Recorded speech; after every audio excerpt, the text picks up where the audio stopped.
We traveled all the way to Queens to hang out with Richie Montgomery, owner of R&D Tattoo. Co-owner. Co-owner. Shout out to my man, Dave Mowers. There you go, man. Thank you for having us up here, man. I really appreciate it. Let's get into your career, man. You started here. I'm one of those people very rare in tattooing that's started at the shop that I learned at. Started owning the shop I learned at. Okay. I've had every job in the shop, client, hang around, apprentice to worker, and then I've owned since 2009. And who are the two original owners? The two original owners are Dave Mowers, who's still my partner. Okay. And the original R was Rob Freund. Gotcha. He went up to the Catskill area. A lot of people that are, tattooing in the 90s and stuff like that would be very familiar with his machines. Great machine builder, great tattooer. He actually did a lot of my tattoos. I started getting tattooed by him in 1990. That's how I know this shop. It was actually before tattooing was legal. It was only legal from 97 on.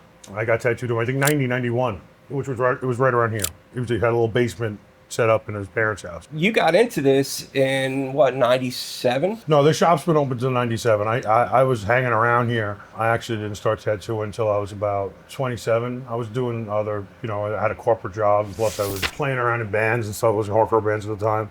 So I probably didn't start getting like really, really into it till 02. But I knew these guys and hung around this shop since its inception, which is 97. But you were getting tattooed when it was illegal in New York City. Yes, I got a lot of tattoos in the illegal days from Rob Freund when he was in his basement. I had a guy I used to hang around who was like my friend's older brother, Uncle Charlie. I used to call him, rest in peace, shout out to Uncle Charlie. He took me around to a lot of shops too. He took me to Tony P's for the first time. I don't even know what year it was. I was a little kid. What was it like back then though? Was it like Secret Squirrel had to sneak around, or was it kind of... I actually tried to get tattooed by Pete Giaquinto first. I was 15. Okay. Pete Giaquinto was from my neighborhood, and his tattoo shop was in my neighborhood. I called him. Hey, how you doing? I want to get tattooed. How'd you hear about me? You got to go through a whole little song and dance. You should actually beep them. You have to beep them first, not even call them. So you beep them, they call you back. We go through a thing. I told him my age. I was like, I'm 15, and he was like, I can't do it. So then I wound up through a friend of a friend, got Rob Freund's number, and I lied to him. I said I'm 18. And but yeah, you had to go through a bit of a song and a dance. There's usually a beeper involved.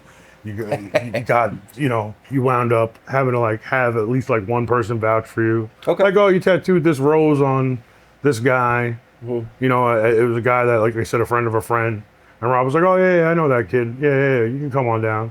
I remember he told me, you want to come at 9? And I was like, 9 o'clock at night tomorrow. He's like, no, 9 a.m. I was like, what kind of fucking tattoo shop is this? 9 a.m. But he was that type of guy. So maybe 10, maybe it was 10. It was early. Yeah, not a lot of shops. Early for a young punk rocker who was, out in the streets. I talked to Ronnie Dell'Aquilla. He was saying it wasn't illegal to have a shop. It wasn't illegal to have a flash on the wall. It was illegal to touch the needle to the skin. Because I always thought to myself, well, if everybody was getting tattooed in New York, how the hell would you know? Right. And, so it sounds to me like a lot of word of mouth. Tell me if I'm wrong. You would know better than me because you're from New York. Fun City was out in the open. Yeah, I think it was like as Ronnie would always say, it was like spitting on the sidewalk. The penalty for tattooing was not huge. You know what I mean? It was like a quality of life issue. Right. It's like hopping a turnstile. Like if you hop the turnstile every day to get to the subway, eventually it's like either if you get a ticket once every 2 months, you're winning because you hop the turnstile 2 months in a row. So I think that's like what tattooing is like if you're making money and you wind up eventually getting a fine, which is probably not huge. From what I understand, it was I think a $50 fine. But nobody ever enforced it. Like Pete Giaquinto had it wasn't like a shop. It was his garage of his house, but it wasn't super hidden. Right. I don't think any of the things were super hidden. Like you said, Fun City. Mike Perfetto, I think, had a neon in his front window. It's like I think Ronnie's one of the only guys who ever got caught. He didn't even get arrested, I don't think, or he might have got arrested. He said he got taken downtown, and then they wouldn't give him his stuff back. But they all know his cop though. George Mitchell. Yeah. George Mitchell who's a cut man in boxing. My brother used to be a boxer. I hung out with George Mitchell a couple times. He had that great Tony Polito tiger that's in the New York City book. Yeah. Across his whole back. It's like to me, one of the most favorite tattoos that Tony ever did, and a very iconic New York tattoo to me. It's like the Ringling Brothers kind of look. And that was on George Mitchell. And George Mitchell was about 6'7". Yeah. I don't even know if he's still around. Hopefully he is, but he was a big man, and he had this giant tiger on his back. Beautiful. Yeah, Ronnie said that he used to hang out there a lot. I guess he said he also kind of used to work the door a little bit. Yeah, so he got him out of all that trouble. Right. I think he went and got the machines because he was a cop. You know, obviously you had some type of art background or whatever if you got into this, right? I mean, you just said you're a musician. Yeah, graffiti. Okay. Graffiti background and like punk rock, the hardcore, like flyers. Okay. You know, like that was like what I like to do, like, you know, draw like these little like hip hop characters and stuff like that. Like I would have definitely said like my art background, like when I was a little kid, I always said I wanted to be a cartoonist. Oh, cool. So it would be more like cartoons than art. You know, which is art, but you know what I mean? It wasn't like I wasn't able to like take a pencil and draw a beautiful face or something like that. I would take a marker and draw like a guy with a Kangol on with like a big gold chain and a big radio. That's what I kind of wanted to do. I always tell people, like, when I was a kid, I mean, you know, I'm a big punk, heavy metal guy myself, classic rock. But believe it or not, when I was a kid, man, Beat Street was like one of my favorite movies. Oh, I just watched that like 2 days ago. Dude, great movie, man. Great movie. One of my earliest memories, and I could be exaggerating it in my head. I probably am. But my grandmother took me to the Museum of Natural History in New York City when I was about 4 or 5 years old. And it was just like on the height of like, I'm 50 years old, so I'm pretty old. It was like the height of like the breaking going on. So like she took me to the Museum of Natural History and I get there and like, I like to imagine it was probably like the Rocksteady crew or something like that, but it was probably just a bunch of kids. That's my exaggeration. But they had the cardboard in front of the Museum of Natural History, and I remember my grandmother like kind of like tugging me to get into the museum. I was just like staring mesmerized at the break-in, and like I made my mom get me like a pair of like shell-toe Adidas the like next day. Nice. A good amount of tattoo artists that got started with graffiti first. Yeah. You know, I think that there could be that natural progression.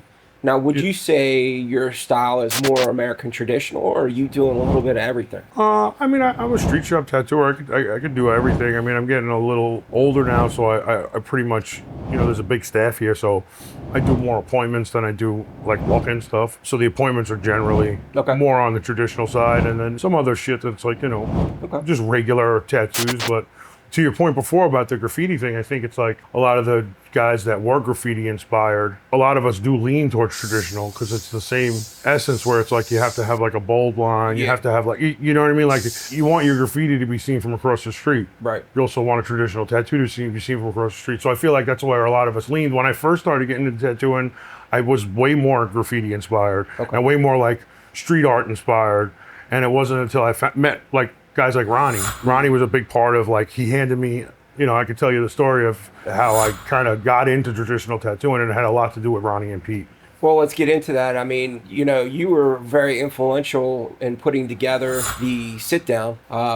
You guys can watch it on YouTube. Highly suggest you do it. You were able to put together a round table of, I consider them legends of New York City tattoo. 100%, yeah. You know, how did that kind of roll about? At the time I was working for Richie Montgomery, like 1 day a week. That's why it was filmed at Richie's. I wanted to document old timer, what do you want to call them that, legendary guys, whatever you want to call them. But then, you know, it got you threw a younger guy in the mix with like Schweigert.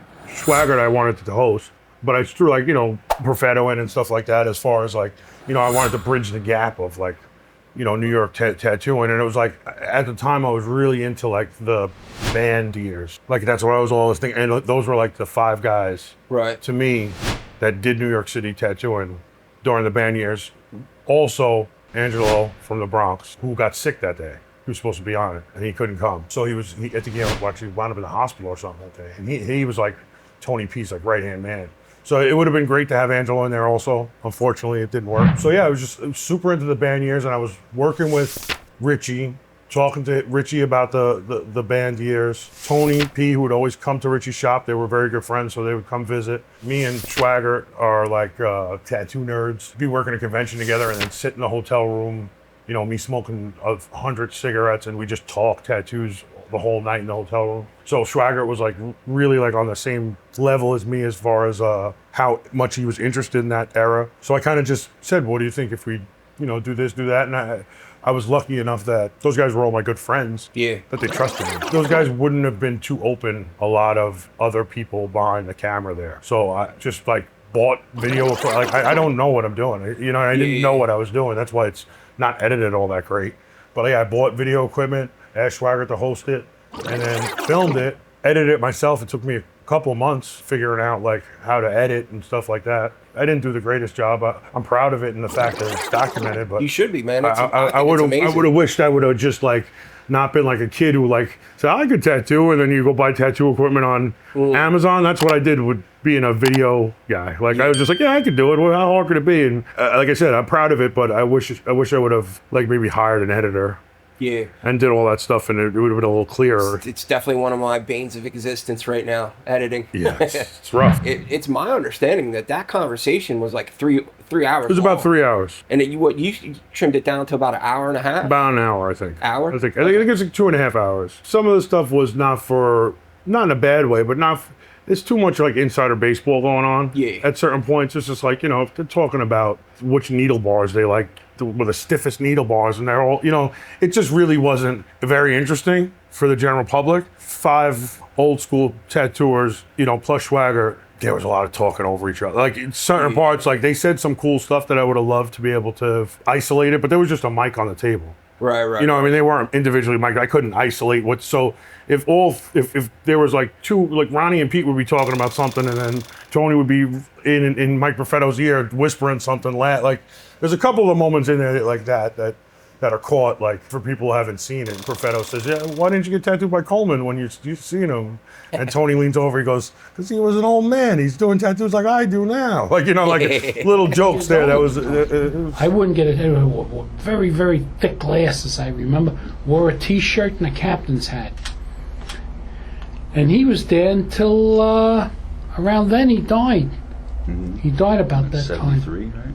Yeah, he died around 72 or 73. Because I remember I was about 17 when I met him. I mean, it's about 89 years old. He loved that tattoo from Coleman? No, Have a rash. I was like getting tattooed by me. No, that was when he was a young boy running down the coast. Made signs and peddled his What are you, crazy? It was cool. I miss Tony a lot.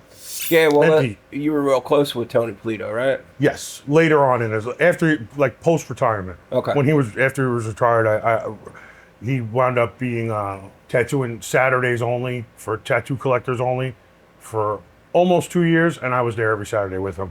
So at that point, I've always heard. Now, this might not be the case when you were there later on in his career, but I was always told he was like one of the fastest tattooers. Oh, he was fast, even to the end. He was a quick tattooer. But a lot of it was choice. If he had a tattoo on the wall, and he felt it took him a little longer than it should have, he would cover up the design, and he wouldn't do that tattoo. Oh, okay. You know what I mean? So it was like everything was strategic. He was a businessman. Everything was strategic. If he could do X amount of tattoos per day at X amount of dollars per day, that means he would make X amount of dollars at the end of the year. And that was his driving force, was like, the business end of it. And I also heard that, like, in the height of his day, though, he would have like a line out the door. Yeah, for sure. Like he was that. And different eras too. You know what I mean? Like different eras. Like he comes from Crown Heights. He lived up the block from the shop that he had. The original old Calcutta was 646 Lefferts Avenue, and that was his parents' house. That's the one that the Moskowitz named Old Calcutta. And people told me it was just like a pipe in the floor as the bathroom. Yeah. You know what I mean? And then he wound up buying a building on the next block, 742 Lefferts Ave. And that was the shop that we all, and, there was different eras. It was like, like Crown Heights when it was all the time people there. And it was like he had that era. And then it wound up becoming more like an inner city place where he had lines. He always adapted. That's why he was successful. That's why I think a lot of tattooers aren't successful today, because they fight progress and they don't adapt. Yeah, well, let's talk a little bit about that, man. I mean, at this point in time, I think that the days of standing out front and being like a carnival barker are over. It's actually been replaced with Instagram. Sure. Social media. Yeah, 100%. Now, do you feel like your business is still word of mouth and a mix of? I mean, I've been in the same chair for 23 years. A little different for me because it's like I've been in the same chair. I'm from the neighborhoods, the neighborhood, a general area, Queens, that I work in, so it's like, it's a little different for me because my clientele is vast because of the same chair, same neighborhood. I grew up around here. I don't really have to put in as much work on Instagram because somebody's daughter is always turning 18, so their father that I grew up with brings her in, and so on and so forth. I always have that. I'm a native New Yorker, you know what I mean? So I've been here my whole life. So it's like, and I'm a social person. So I've always had like, I was always the kid in the hardcore scene or hip hop crowd or whatever that had like 30 friends that I was rolling with. So I have a lot of friends in New York City. So I don't really have to depend that much on Instagram. I depend on Instagram for the tattoo collector types. Okay. Like those people contact me through Instagram. At the height of that whole tattoo collecting New York City style, boom, I probably got a great deal of clients from Instagram. And now it's maybe like a few a month. Okay. Other tat collectors. This craft took a weird turn that a lot of the older generation didn't expect. You seem to be ebbing and flowing pretty well. Yeah, I think it's also like the bubble I'm in, the bubble of tattooing that you're in, has slowed down. I don't think tattooing as a whole though. It's like my friends that do like photorealism, my friends that can put Michael Jordan on your arm and put the crowd in the back and stuff like that. Those guys are booked out for years. Yeah. It's just the traditional tattoo. It's like goes in waves. You know what I mean? It goes in waves, and a lot of I've been in this business long enough that like I could see that like the people that fight the progress wound up just becoming bitter. Like I have people that'll like comment on my Instagram page like, I can't believe you use a pen. Like you don't use a coil machine anymore. Like I still do use a coil machine, but sometimes I use a pen.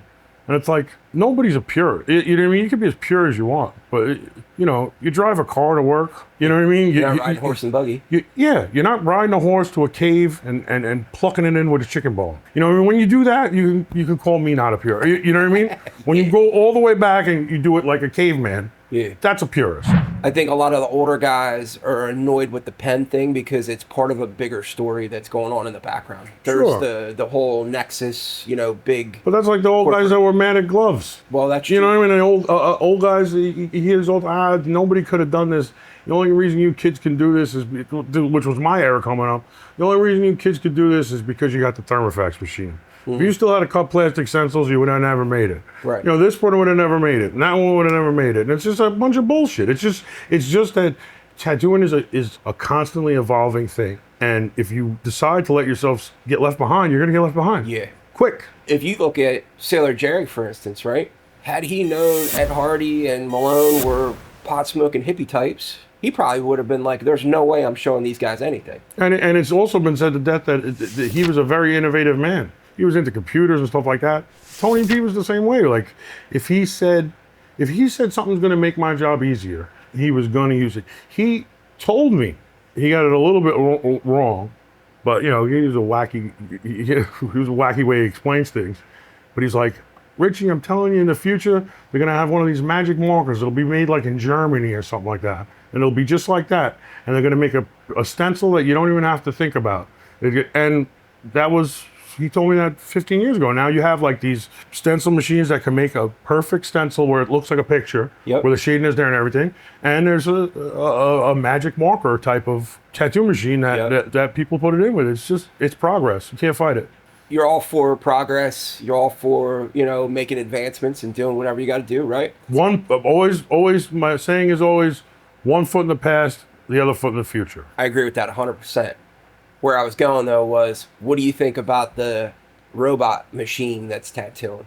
When I'm tattooing somebody, like I could feel when they're about to twitch. You know what I mean? There's a human element, collaborative process. There's no way that a robot is going to be able to know that the guy's going to go like this. Right. I could feel that in their skin before it happens after 20-something years. I could feel I'm holding their arm and I'm tattooing. I could be like, you feeling all right? Because they get clammy on me or something like that. Like, I can tell, this guy's about to go down. Like, let me put this machine down. Robots never going to be able to do that. Plus, the other thing is, and I brought this up, how's a robot going to stretch your skin? Yeah, they'll figure out a way. You know what I mean? They'll figure out a way for anything. But there's also, which is the biggest piece for me, I've said it 1,000 times and I'll say it till I take my last breath. The experience is almost more important to me than the tattoo.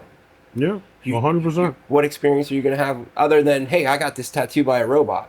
I mean, it's been the said. The conversation, the friends and stuff that you wind up making through all this, that's going to go away. And it's been said many times before I said it, you'd rather have a good tattoo from a great guy or a great girl than have a great tattoo by a shithead.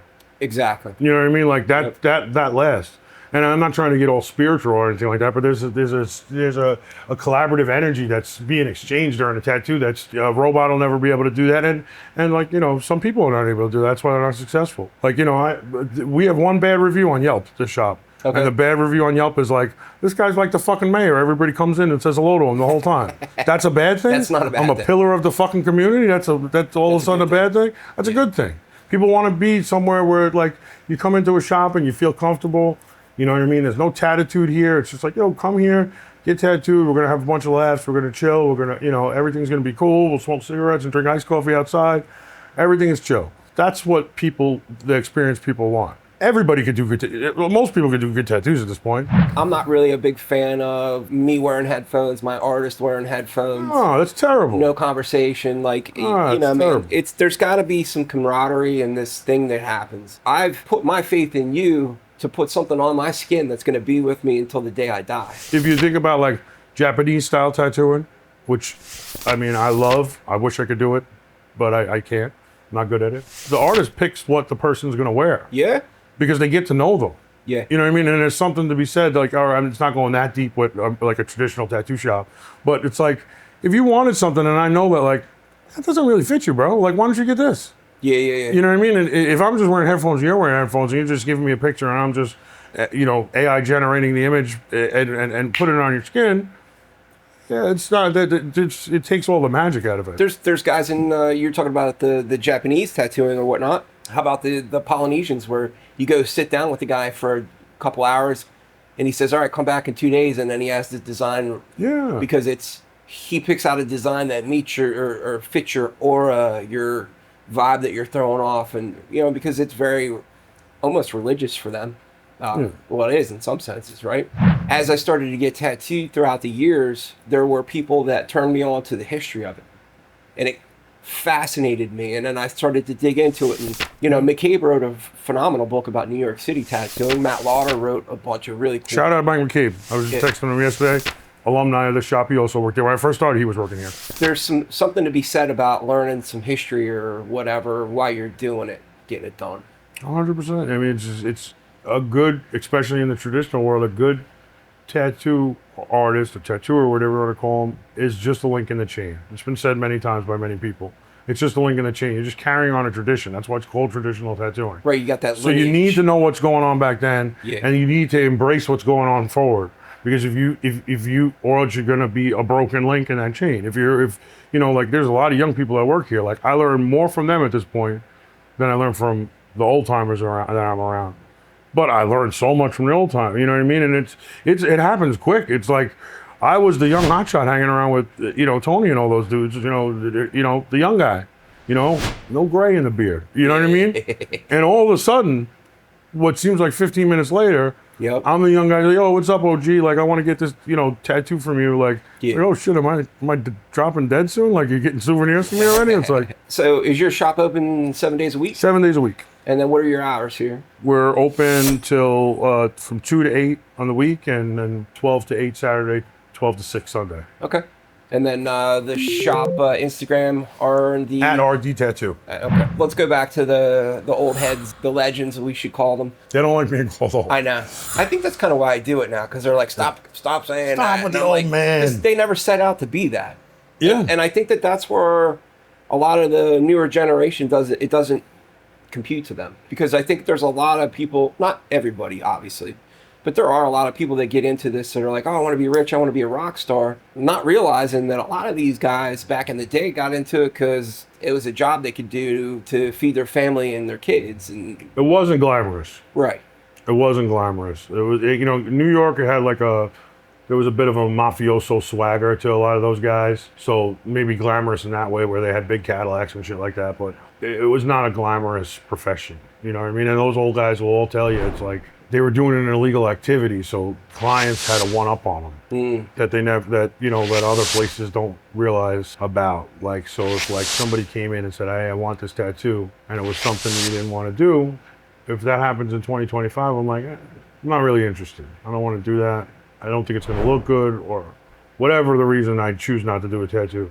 Those guys, if they said that, were like, all right, well, maybe I'll make a call to the cops to say you got a little thing going on here. So they had like a threat Yeah. You know, so they would deal with people they didn't want to deal with. I didn't even think of that. You know what I mean? So it's like, and Tony had the worst of the worst. You know, he had the worst of the worst people coming in there. Like, you know, everybody talks about that crazy Sal tattoo, like, you know, and they associate that Sal DiSerno with Tony. Tony would have hated this thing. Like, I knew Tony well. Like, if you would have associated this guy with this big cowboy on his chest and everything like that, who was, you know, in jail for killing cops, like, he would have been like, I don't want my name associated with this guy. That guy was an asshole. Right. Is it true that Tony, you know, towards the end was like behind bulletproof glass almost? Yeah, at one point. Yeah, because it was rough of a neighborhood. I mean, it was, yeah, but it was also like, it's an exaggeration in the sense that, like, he had a room where he worked, and then kind of like we have here where there was a see-through so people could look into his workroom, and that was bulletproof. Okay. You know what I mean? Because he got robbed a couple times. It wasn't like he had like some people, like, they almost asked me like he had like a bulletproof like enclosure like in his little. Yeah. It was a brick building and there was like a bank looking window. Okay. And that was bulletproof. Gotcha. You know what I mean? Or shatterproof or whatever it might have been, because people break shit. Especially in that shop, you would have 40 people sitting in a waiting room. Yeah. You know, 40 people. Somebody gets pissed off or drunk. 40 people, like, I've seen it in here back when this place was a little bit more like bikery and shit when I first started here. It's like, you know, like two people that hate each other might be in the same room waiting for a tattoo, and it's like, all right, now they're gonna fight in my fucking waiting room. Throwing chairs. So Tony used to say all the time, yeah, I built this place like jail. You can't break anything. Nice. You know what I mean? The benches are secured to the wall, and you can't break them. You can't pick it up and throw it. You know what I mean? Everything in here is like jail. The bathroom's like jail. You can't break anything. That's probably a good way to do it, though. Yeah, like I said, you got 40 people in the waiting room. So you did the sit down. Obviously, you got a fantastic shop. Little Birdie told me you might have some plans of possibly doing a podcast down the road. Yeah, I did. I had a podcast. I had about 6 or 7 episodes. I took them down. It was an audio only one. And then during COVID, I was going fucking crazy. I was losing my mind. I didn't tattoo for almost 5 months. So I'd go live every night with another tattooer. Still on my Instagram if you look at it. Okay. If you look at like the page where like so I went live with another tattooer every night or every other night. Really got a good response. So I've thought about doing podcasts. Me and Akira and Jeremy from the shop have talked about doing a triple threat podcast. I've thought about it a lot. It's just the thing that keeps stopping me is the workload it entails, you know? Yeah. I think if I'm going to do it, I have to like hire a producer and an editor. People don't realize what it takes to do YouTube, podcasts, anything like that, man. I mean, I think a lot of people's perception is you just press record and then you just throw it up there, and that's not how it works, man. Yeah. And I think that I think I'm a little late to the party, so I don't know if I want to do it, you know, get something started now. And I think I like podcasts. I like watching them. That's mostly what I watch is different podcasts about different things. And I think I'm a pretty good podcast guest, so I might just stay as a guest right now. Okay. You know what I mean? Like, try to be more involved in the tattoo podcast community by being, around. Maybe I'll be a correspondent.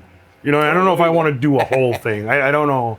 I don't know if that's where I'm at. I don't think you're too late to the game, though. I think there's plenty of room for it, and I think that you have a unique perspective that might not be covered at this point, being from the core New York City area, and having the connections and the different relationships that you've had over the past years with some of the legendary older guys.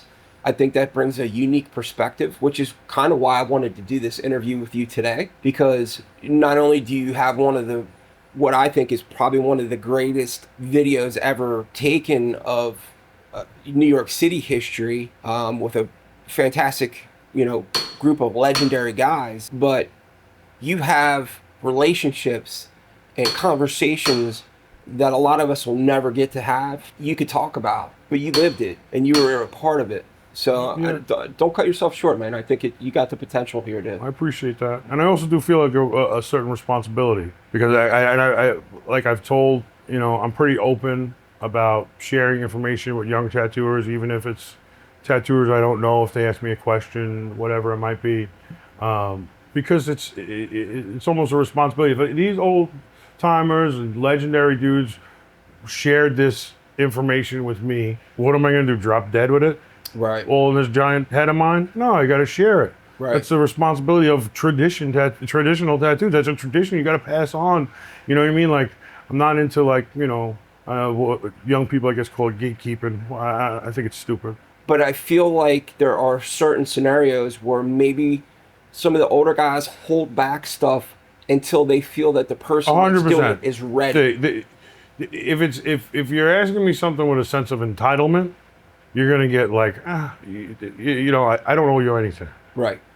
But if you're asking me in a sense of like, I know you've been through this, I know you've been through that, I know you've experienced these things, and I'm having this situation, what do you think? Right. I just had a situation where somebody who I really didn't know well had asked me a question about, like, they were getting called out for something or whatever, and they were like, what would you do in this situation? Like, how would you navigate this? Because I'm a young tattooer and I don't really understand what's the right way to navigate this. And I gave him an honest opinion. And, there's a lot of things that go into tattooing and a lot of things that go into being a tattoo artist. We're ghetto superstars. I'm famous within 30 blocks of here. Nobody else fucking knows who I am. But within 30 blocks, I can't walk down the fucking street without people, right, walking up to you. So there's certain things you got to learn how to navigate that it's not normal. It's a not normal part of this job. It's just like, like, young firemen ask old firemen, what do you do in this situation? You know what I mean? Young construction workers ask old construction workers, what do you do when this happens? So if you're going to just be a tattooer and get all this information and then say, well, I'm on the bus now and now the bus is full, that's bullshit. You know what I mean? That's not the way that tradition carries on. It's like, yeah, all right, people shouldn't be entitled to information, and I'm not just going to freely just start a YouTube channel about how to learn how to tattoo.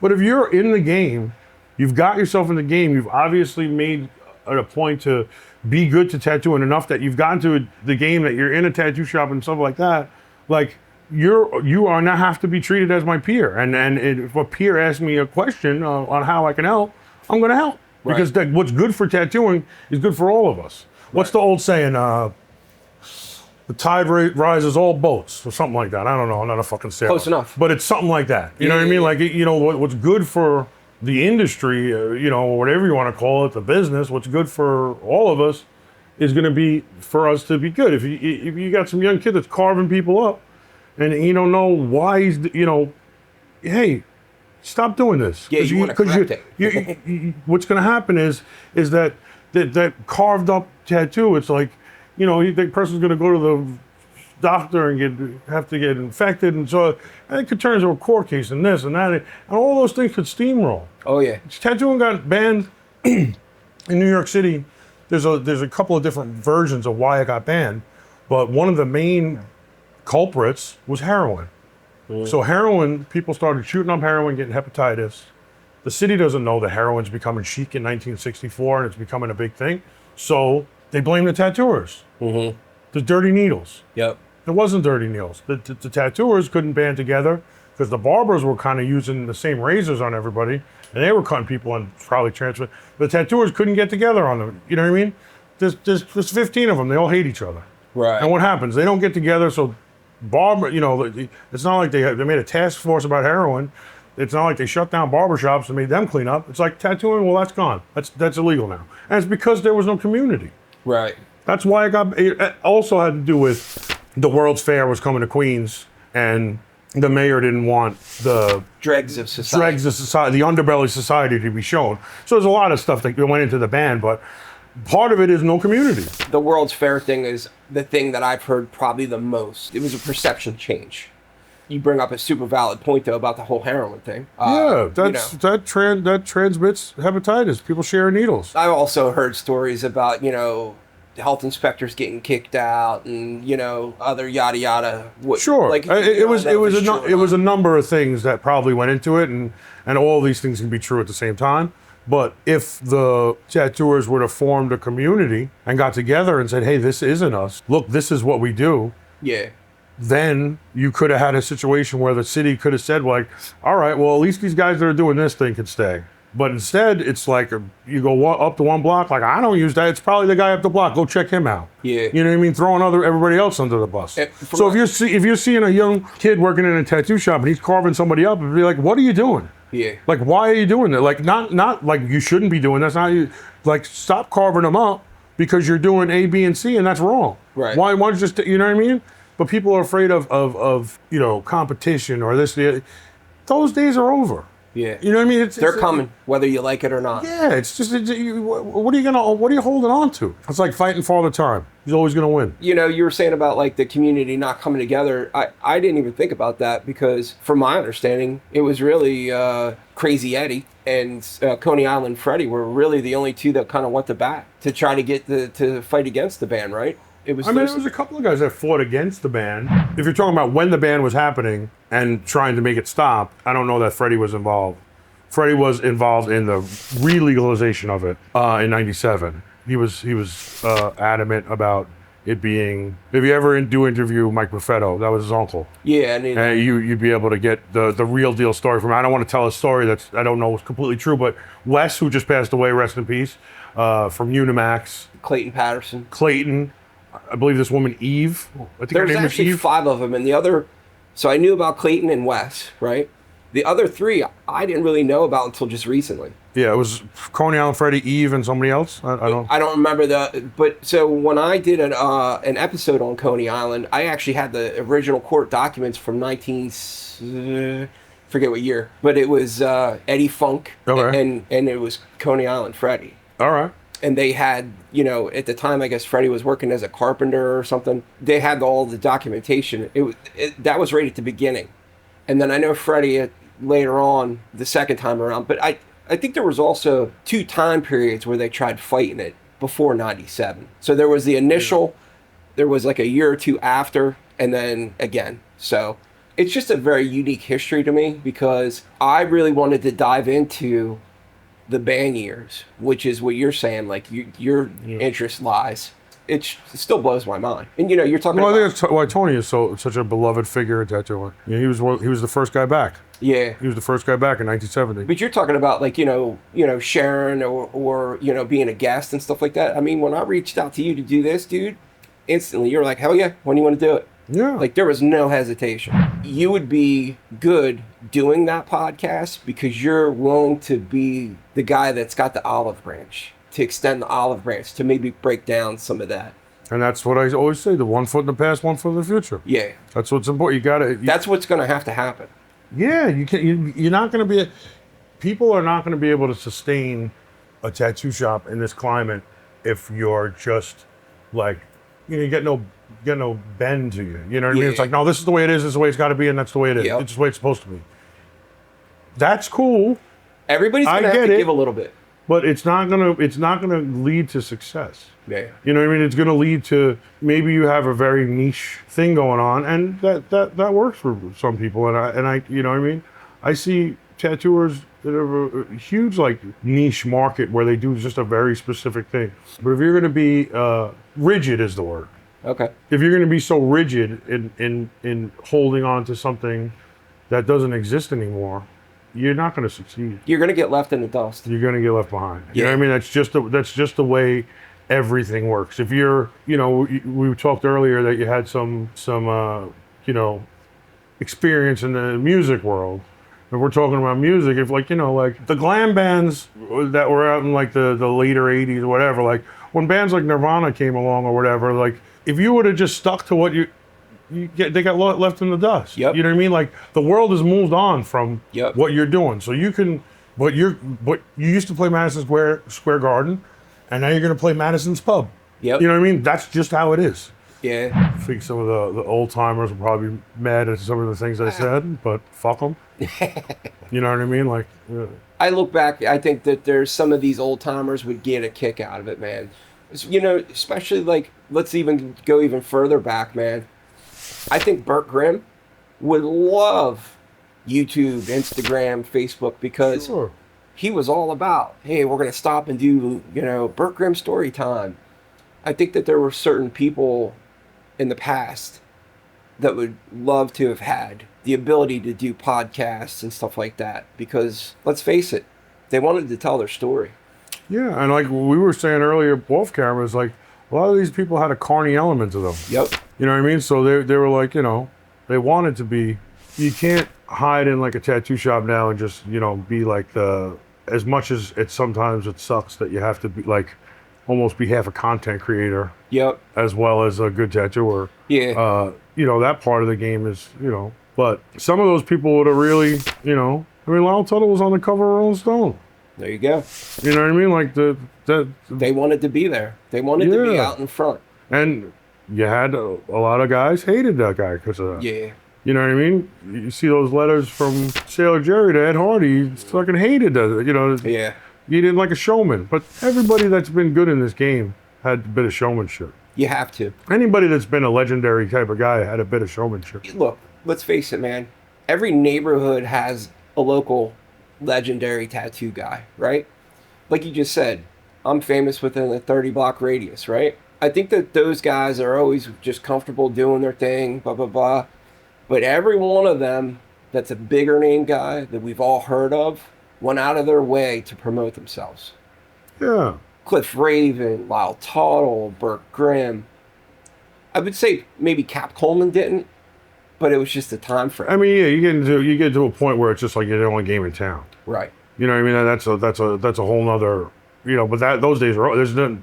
Can't do What it. game? What town you gonna go to where you're the only game in town? If you want to, exactly. if you just want to sit in your shop, tattoo, you don't want to do any extra promoting on whether it be on Instagram, Facebook, YouTube. It's gonna struggle, man. Yeah, There's too many- I'll give a little pushback on that in a sense where if you're like established large scale work guy, you know what I mean, where you could survive with working on the same, you know, rotating different 30, 40 people in and out of your, you know, you're doing like this, then you could just be the guy who just Yeah. goes up into his little shop or her little shop and you're doing these elaborate Yeah. full body suits.